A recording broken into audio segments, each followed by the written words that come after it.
we remain steadfast in our commitment in delivering local news that matters.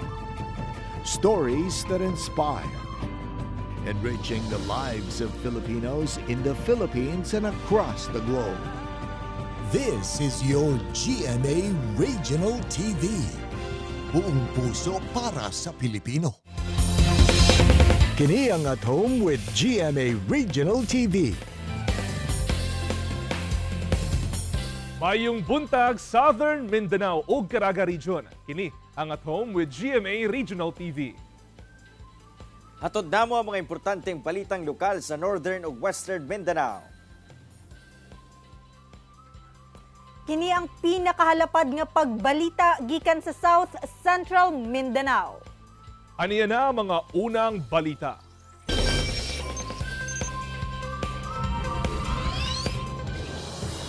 Tungod sa grabing pagbunok sa ulan, gibaha ang pipila ka bahin sa Santa Cruz, Davao del Sur. Halos dili na makita ang dalan tungod sa tubig baha ang resulta sa grabing pag-ulan kagahapon sa hapon hangtod sa gabi sa Santa Cruz, Davao del Sur. Bisan ang patanong nakitang nagbaktas, mitabok gihapon sa baha. Halos dili na sab makita ang dalan tungod sa grabing ulan ug bisamot sa kabugat ang dagan sa trapiko. Sumala sa pag-asa, Intertropical Convergence Zone ang nakaapekto sa Mindanao. Pipila ka mga barangay ang gibaha sa Coronon ug Astorga. Hinungdan nga nagpatuman sab og preemptive evacuation. Nagpadayon ang assessment sa Santa Cruz MDRRMO sa danyo sa maong pagbaha. Samtang mga kapuso, taliwala sa grabing pag-ulan sa pipila ka lugar sa Davao Region. Usa ka dakong kalayo ang miulbo sa likod sa Santa Ana Church sa Davao City kagabi.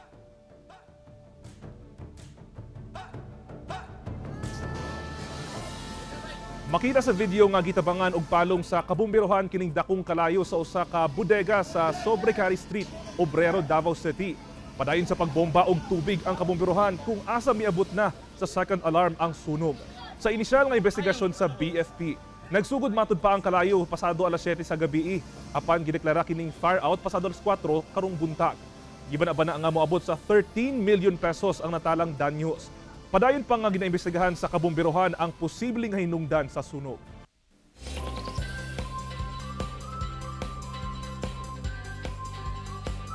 Mga baratong gulay ug prutas mamahimo nang mapalit matag adlong Huwebes ug Biyernes sa Farmers Market sulod mismo sa Misamis Oriental Provincial Capital Grounds sa Cagayan de Oro City. Ang detalye sa report ni James Paulo Yap. Gusto ba ka og farm to table nga kalidad sa gulay ug prutas? O di pa kaha mas barato ang presyo kaysa sa merkado ug presko? Mapalit kini matag adlong Huwebes ug Biyernes sulod sa Farmers Market nga ginapahigayon sa Misamis Oriental Provincial Agriculture Office o PAGRO sulod mismo sa Capitol Compound sa Cagayan de Oro City. Programa kini sa ilang ahensya aron matabangan ang mga mag-uuma sa probinsya nga mabaligya ang ilang mga abot sa saktong presyo. Dugang sa PAGRO nga dili lang limitado sa market link ang ilang ginahimo alang sa mga mag-uuma sa probinsya tungod libre na sab ang sakyanan nga gamiton sa mga farmers nga mooy kargahan sa ilang mga ani nga gulay ug prutas gikan sa bukid. Ato ang i-lesser ang impact bitaw pod sa consumers ug sa kaning atong mga producers kay at least pagkuhaon nato sila dito dili na mo control na pod ato ang mga farmers dinhi sa ilahang prices nga medyo barato na pod compared sa other nga mga public markets kay naghatag man tag logistics. So isa maguna sa makadugag og costing sa ilaha. Ang mag-uuma nga si Rosana Zulieta kinahanglan pa kuno siya nga mogasto og kapin 2,000 pesos aron mapakanaog ang iya mga baligyang prutas ug gulay gikan sa Claveria, Misamis Oriental paingon sa Capitol Grounds. Kung ang among mga products kumprahon dito barato kaayo. Samantala kung kami ang mag-market dire mas karangan gyud noon mag-expenses man mi pero dili ra kay dako nga matagaan gyud lugar og instead nga mga 1/3 gyud ang makuha sir. Mas nakatabang gyud siya sa farmer. Suporta man kita sa mga local farmers kay ilabi na nga layo pa gyud ang ilang mga lugar. So ato gyud ikuan nga mo palit gyud sa ilahang mga produkto. Miagat sab ang Provincial Agriculture Office sa mga pribadong establishmento nga adunay panginahanglanon sa supply sa prutas ug gulay nga mamahimo nila kining ipadangat sa ilang buhatan tungod andam sab kuno ang mga mag-uuma sa probinsya sa pagdawat og bulk orders. Kauban si Jaybert Pairat sa kamera. Ako si James Pauliap para sa At Home with GMA Regional TV. Gikundina sa Union of People's Lawyers in Mindanao ang pagpatay kang Attorney Maria Alzate sa Bangged Abra. Nanawagan sila nga mas mapaligon ang proteksyon sa mga abogado. Anyang report ni John D. Esteban. September 16, dihang gipusil sa makadaghang higayon sa duha ka lalaki nga nakamotorsiklo, si Attorney Maria Saniata Gonzalez Alzate. Samtang sakay sa iyang kotse nga nakaparada, gawa sa iyang panimalay sa Bangged Abra. Patay ang biktima. Sa karon nagparayon pa ang investigasyon sa kaso. Ang Union of People's Lawyers in Mindanao o UPLM hugtanong gikondina ang maong pagpatay. Matud sa spokesperson sa grupo nga si Attorney Arvin Lopos, makaalarma ang maong hitabo. Nabalaka sila alang sa seguridad nilang mga abogado kinsa nagtuman ra sa ginapanumpaan nilang propesyon. Usa sa ginalantaw nga hinungdan sa pagpatay kang Attorney Alzate mao ang gigunita niini nga kaso nga usa ka pro bono case o kaso kan sa kliyente anaa sa marginalized sector. Practically her professional life as a lawyer was involved in protecting or defending the rights of the marginalized. Somehow mirrors what happened to our former vice chair of the Union of People's Lawyers in Mindanao, in South Cotabato, Attorney Juan Macababat. He was also assassinated right outside his residence. Actually has a chilling effect, especially among our ranks, members of the UPLM. Sa ihap sa UPLM, 54 ka abogado sa nasud ang napatay sukad niadtong 2016. Sumala sa UPLM nga kumpiyansa ra matud pa ang mga kriminal nga mupatay tungod sa culture of impunity. They have gotten away with murders for such a long time already. Even attacks on non-lawyers, non-judges. I don't think the success rate of the prosecution of these assassins, these gunmen, has reached even 5%. Sumala sa UPLM nga ang pagpatay sa mga abogado kinsa mihimo lang sa ilang trabaho usa ka pagpanamastama sa tawhanong katungod ug sa demokrasya. That will really erode the belief of ordinary Filipinos in the entire criminal justice system. Naglaom ang UPLM nga mapaspasan ang pag-establish sa Office of the Judicial Marshals Ilawom sa Republic Act 11691 o ang Judiciary Marshals Act. The Supreme Court or the entire judiciary, the entire judicial system cannot protect its own officers of the courts because lawyers are called officers of the courts. If nobody can protect the officers of the court, how much more the litigants, especially the marginalized? Gipasabot usab ni Attorney Lopos nga pwede makatabang ang Department of Justice sa investigasyon sa kaso. Pinaagi sa Circular No. 20 ni Justice Secretary Crispin Remulla kung nasa mutabang ang grupo sa prosecutors sa pag-provide og legal guidance sa law enforcement agency aron mapaligon ug mapaspasan ang kaso. Kauban, si Jojo Solarte sa kamera. Ako si John D. Esteban para sa At Home with GMA Regional TV. Tulo ka mga balay ang naugdaw human miulbo ang sunog sa usa ka barangay sa Cagayan de Oro City adlawng Huwebes. Sa hitabo, 5 ka magbanay ang naapektuhan nga karon nangayo og tabang. Ani ang report. Pader nga semento o gamay nga parte na lang sa poste. Kini na lamang ang nahibilin sa tulo ka mga balay nga naugdaw human miulbo ang sunog sa Zone 4 Pasil, Barangay Kauswagan sa Cagayan de Oro City. Pasado alas 3, Huwebes sa kadlawon. Sumala sa kabumbiruhan, miabot sa ikaduhang alarma ang sunog. Partially damaged sab ang usa ka motor nga nakaparada duol sa nasunog nga balay. Miabot sa 300,000 pesos ang danyo sa sunog. Anaa sa 5 ka magbanay nga apektado sa sunog. Hinoon walay naangol atol sa insidente. Apan wala sila'y gamit nga nasalbar. Basin maka naay maluoy, makatukod sila balik kay wa na bagid sila lain pud taon nga kuan. Habal-habal driver ra baya, sika driver.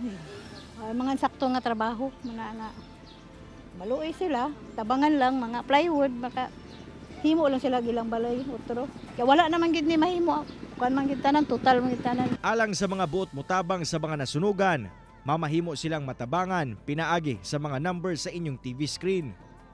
Padayon ang investigasyon sa BFP sa hinungdan sa insidente, apan usa sa ilang ginalantaw ang posibilidad nga may kalabutan kini sa linya sa kuryente. Kinahanglan nga at anytime careful ta nga mogamit sa atong mga kining electrical connection sa atong tagsa-tagsa ka panimalay. So iwasan nato ang octopus connection, iwasan nato ang kining kining kailangan nga kun dili nato gamiton ang atong mga electrical appliances atong ma-unplug. Kauban si Jade Gavas sa kamera.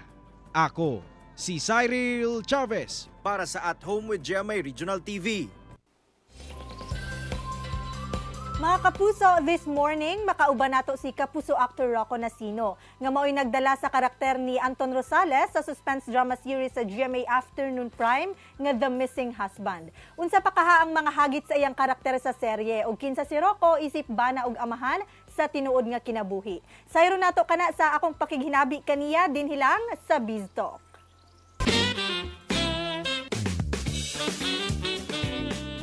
Let's welcome Anton ng The Missing Husband, Mr. Rocco Nasino. Maayong buntag! Hello! Thank you for having me here. At ako'y masayang-masaya na makasama kayo dito.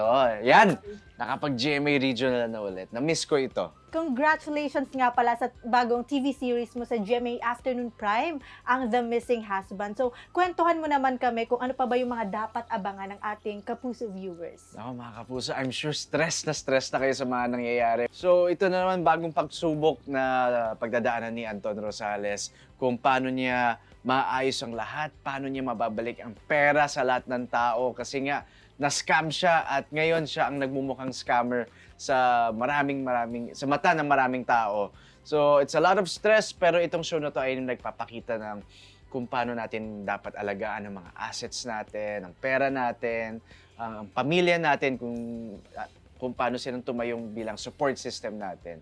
Kaya happy kami sa show na ito kasi pinapakita talaga na andyan yung mga importanteng tao sa buhay natin tulad ng pamilya natin na handang umalalay sa atin kapag babang-baba tayo.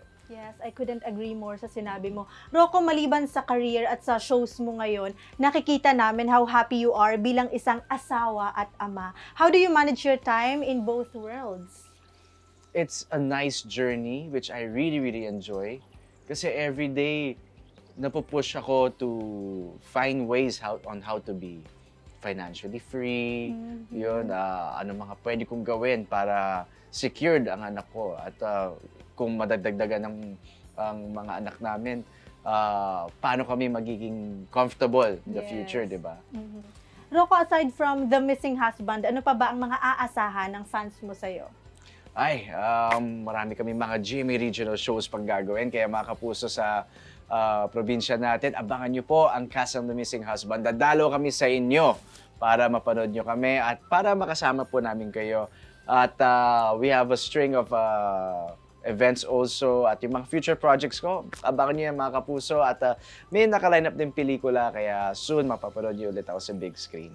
Ayan. Thank you so much for your time, Rocco. Nag-enjoy talaga kami ngayon this morning. Thank you. It's nice to be here finally in person. At sa mga Kapuso viewers natin, I hope to meet all of you soon. Ayan. Tutok lang mga Kapuso, kay mo balik pa ang At Home with the GMA Regional TV. Kini ang At Home with GMA Regional TV.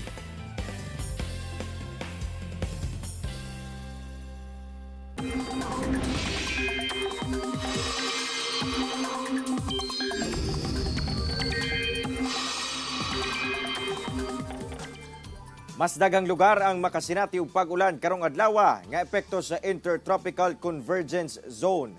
Apektado sa ITCZ ang Southern Luzon, Visayas ug Mindanao. Sumala sa pag-asa, anaasab ang localized thunderstorms sa ubang lugar sa nasod. Karong buntag, lauman ang pag-ulan sa pipila ka lugar sa Mindanao base sa rainfall forecast sa Metro Weather. Magpadayon kini nga dagan sa panahon hangtod sa hapon. Posible ang heavy to intense rains. Kung ang inyong lugar ang pipila ka adlaw nga nakasinati og pag-ulan, mag-igmat na sa posibleng baha o landslide.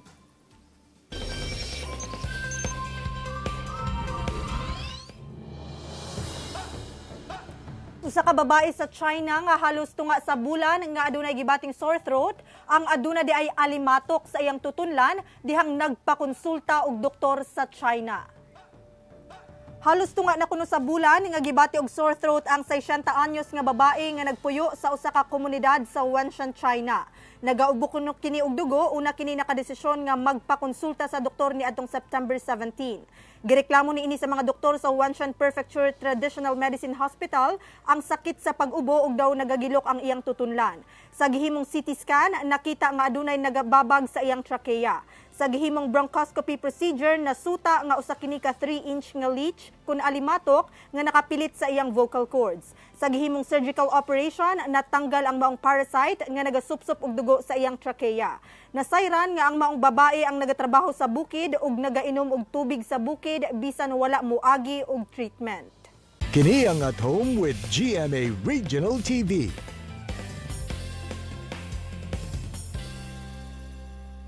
Kini ang At Home with GMA Regional TV.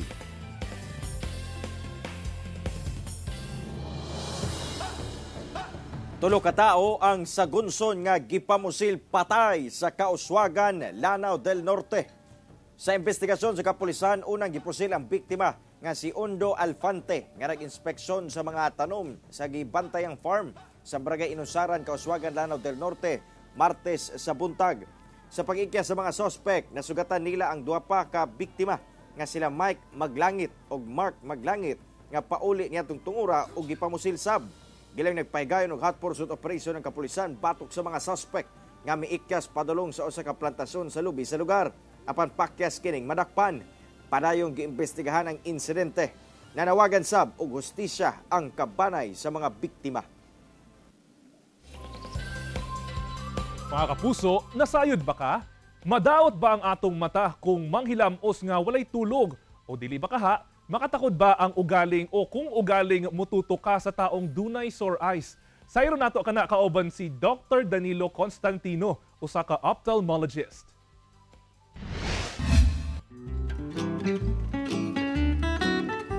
Actually, it's a myth, no? Na pag naghilamos ka, kulang pagod ka or kulang ka sa tulog, nakakasira ng paningin. Yung paghilamos, hindi talaga, walang scientific evidence, no, na nagsasabi na nakakasira siya ng paningin or pagpagod. Ang nakakasira, hindi lang sa mata, kundi sa health natin, yung kulang sa tulog at saka yung laging pagod. So, myth din ho yun, hindi ho totoo yun. No?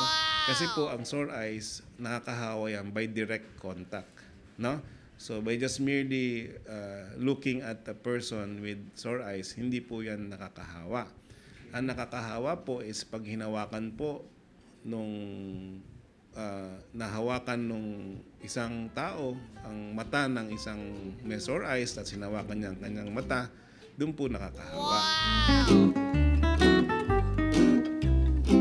Number one, ang eyeglasses po is dapat doon sa mga may kailangan lang. Lalo na kung may grado yung eyeglasses. So, mas maganda po ma-examine kung may grado talaga yung mata natin at kailangan ng eyeglasses. So, pag po nagsuot kayo ng eyeglasses ng ibang tao na hindi tama yung grado sa inyo, hindi man po nakakasira, kaya lang mahihilo kayo, sasakit ang ulo nyo. No? So, hindi naman siya nakakasira. Ang isang myth din po is yung pag ba may grado yung mata ko, nagsuot ako ng salamin, gagaling ho ba yung mata ko? Mawawala ba yung grado ko? Hindi po, no? Hindi po totoo yun. No? So, hugot question yan, no? Parang, kailangan ba malinaw ang aking mata para makita ko ang value mo?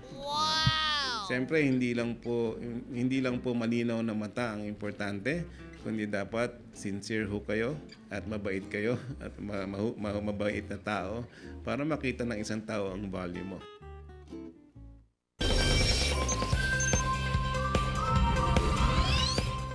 Mga kapuso, truly inspiring and motivating gayod ang mga istorya nato this morning.